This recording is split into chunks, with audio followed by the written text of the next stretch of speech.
I read the citation on the Lifetime Achievement Award.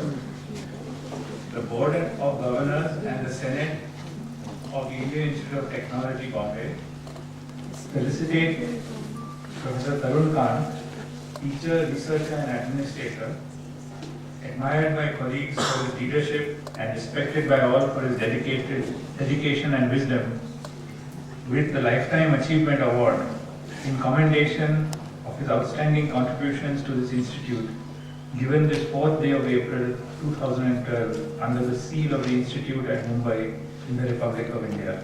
And it's signed by me as Chairman Senate and by the Chairman Board of Governors.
I'm happy that you made it.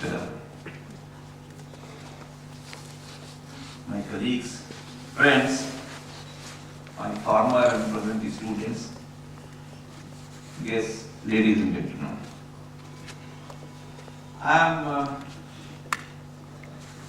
indeed humbled, by listening to all this praise that you have showered on me. This generosity that you have shown, and in a way I am flattered, at this moment.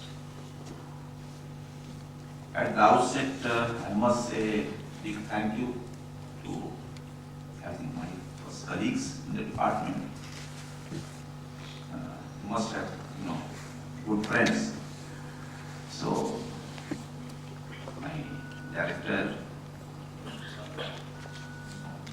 for this honor that you have bestowed on me, the Lifetime Achievement Award, and I am indeed grateful to each one of you personally. To tell you honestly, I had never dreamed of this, never,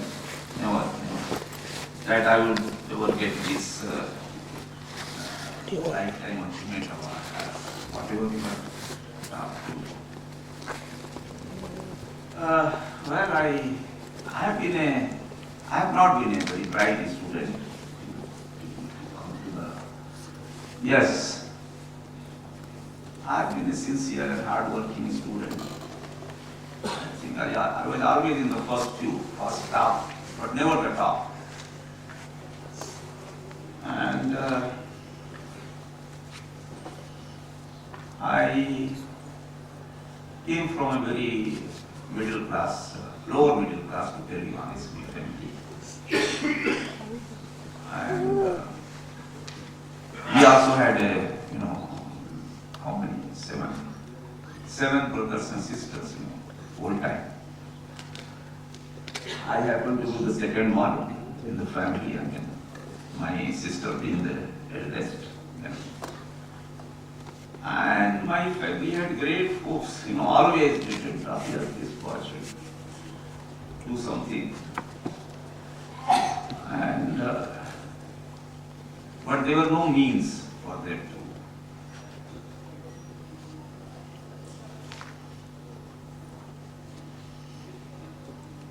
One thing that I would like to say over here, which is very personal, is that my father had three brothers, and luckily, I mean, to my great. He will cry I now. remember those days. I mean, it's a great thing, that they all lived together in a joint family. And my first uncle, who was a little better off, he almost took upon him to raise me. And he said, yes, so and so, Baba will live with me, And that is how things went on. So, I mean,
and in the audience there is a special person whom I requested to be here today.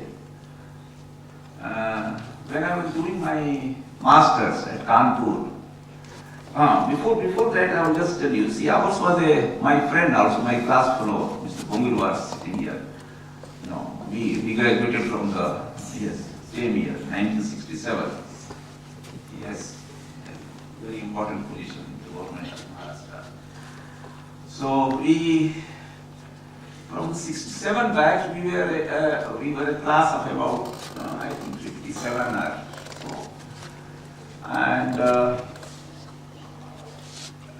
when we completed the course, I think that was a singular batch where more than about a dozen did masters in the country, at Bombay and in other places. So in fact there was a group of about 8 or 10 who did, which you don't see these days. And he also did. He joined Bombay and did masters here. He's one of those. So, and there were about 8 to 10 people, who did masters along with him.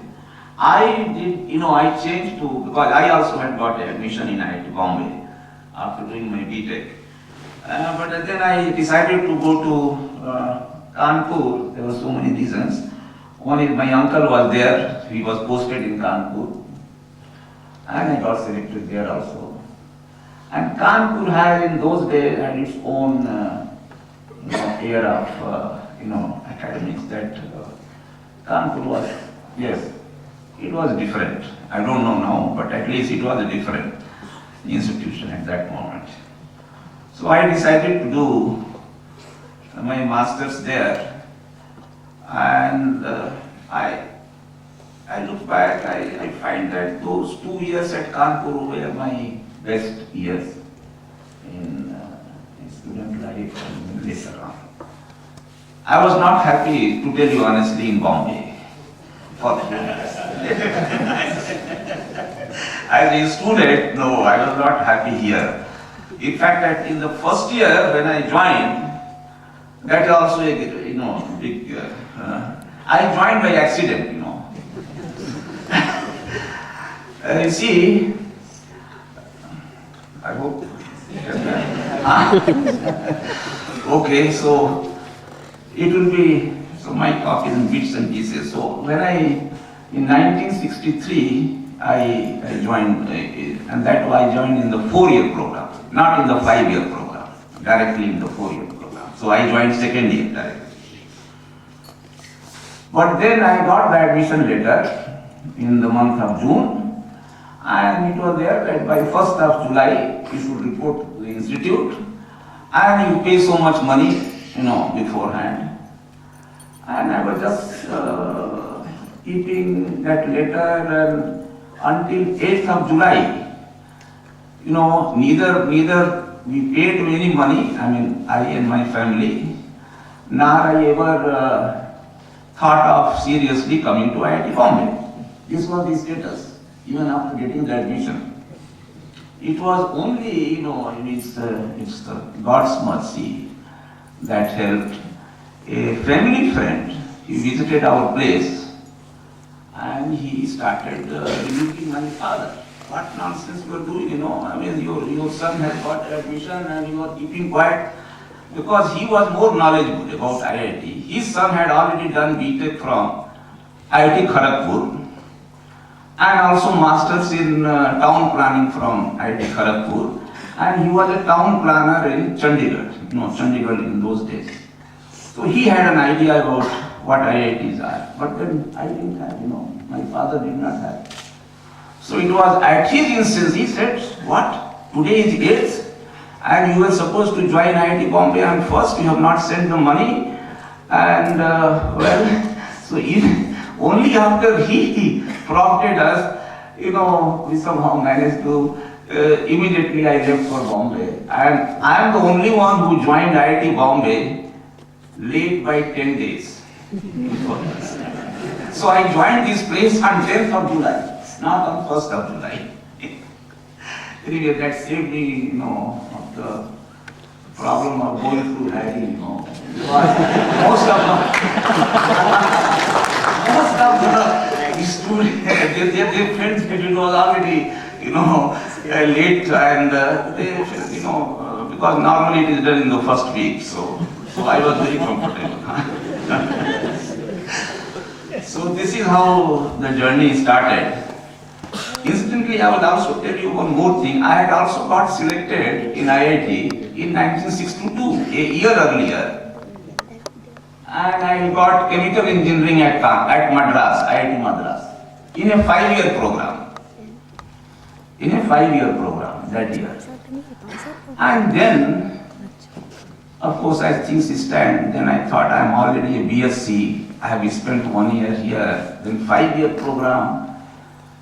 And then I saw the condition of my family, where I said, let me do, you know, postpone this.